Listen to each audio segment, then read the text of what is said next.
Hey, good afternoon, everybody. Rodney Sinclair from Sinclair Real Estate Group. This is usually when I present to you the tip of the week, but this week I wanted to bring on a special guest, a good friend of mine, great colleague. His name is Matthew.Blanchard. Matthew is a mortgage broker with Academy Mortgage.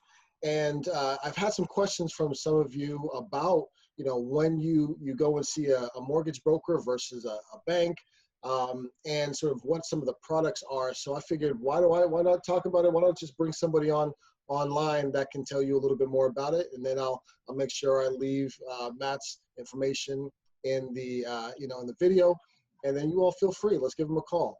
So listen, Matthew, thank you so much. I go back and forth, Matthew. I don't know. I try to be professional. Either one works.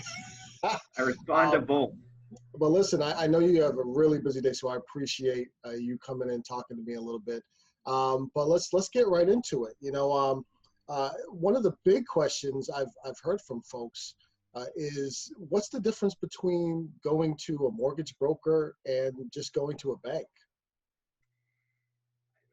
There's two different schools of thought. The idea with coming to someone like myself is we have a larger array of products. When you go to the bank, there's the bank's offerings, and you can be kind of limited to what they have to offer there.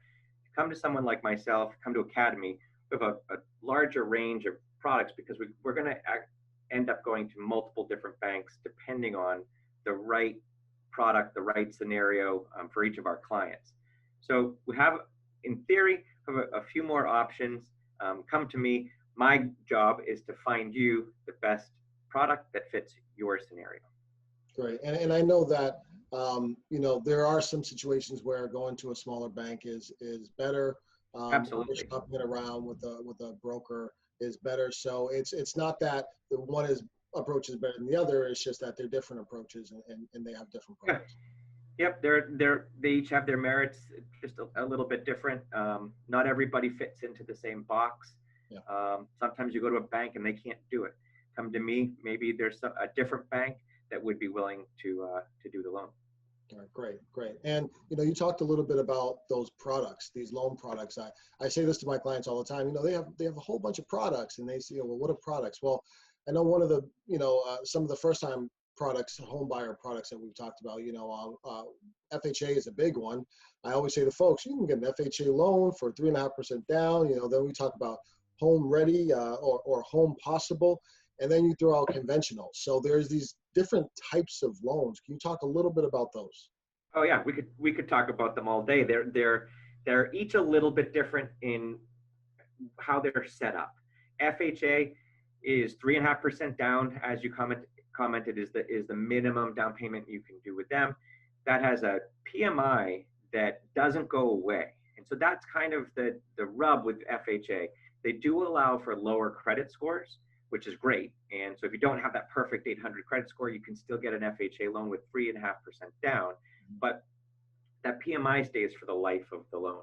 So oftentimes, especially with first-time home buyers, we try and push them into these first-time home buyer programs, Home Possible, Home Ready, Mass Housing is another one, which are conventional loans that are designed specifically for first-time home buyers.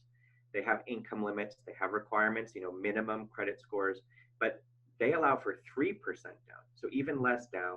Some even offer down payment assistance to help with that. Oh, wow. But like I said, they're specific for first-time home buyers. And then conventional loans are the more generic Fannie and Freddie Mac. They're the conforming loans. They're the most popular, most common in the market today. And you said PMI a number of times. For folks out there, what is PMI? Yeah. It's mortgage insurance. So when you don't have 20% to put down, you don't own 20% of the property, you have to pay private mortgage insurance. And so this is actually an insurance policy for the bank. Every month you're going to write a check and you're going to pay an insurance policy for them in the event that you foreclose and don't pay your mortgage. They have insurance.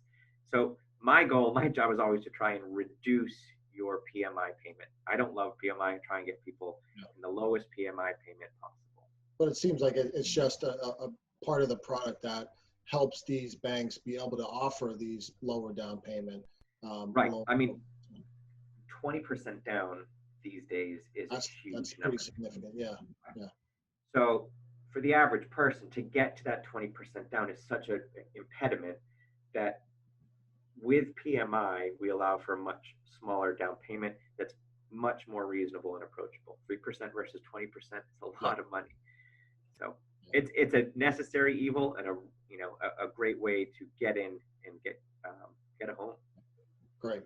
Now, the question about when do people come and see you? I get that all the time. In my work, I'm constantly calling people and letting them know what I do. And generally, when I talk to them, they're saying, oh, I had this idea, or I wanted to, or I'm thinking about, I always tell them all the things they need to get ready for you, right? You're going to review their income, so you want to know their job, pay stubs. You're going to want to see their taxes. So if they say, oh, I haven't filed yet, I say, okay, well, make sure you get ready. So I know some things that they need to do, but generally just in the process, how would you coach people about, hey, when they come and see you? Obviously, knowing that you pull their credit and you don't want to do that a whole bunch of times, but just generally, when would you think that it's a good time for people to come and start talking to you? As soon as you start thinking about buying a house is a good time to talk to a lender. Like you said, you don't want to be too early on the credit pull, but the conversation is never too early. I do what I've coined the cocktail napkin conversation, which means we're going to talk about your income. We're going to talk about your credit score. We're going to talk about how much you've got saved. We have a really broad strokes conversation about what you have, what's coming in, where you stand, what your scenario looks like, and say, does this actually meet where you want to be in terms of your home and the property you want to buy? So that conversation, honestly, I have them all the time. I don't think there's ever really a bad time to have it. If we have the conversation and you're 12 months away, great. Well, now we know we've got a game plan. Having someone like me walk you along is probably better than trying to Google it and figure out what's the next best move. So really never too early to have the conversation, at least get an understanding of where you're at today. Great.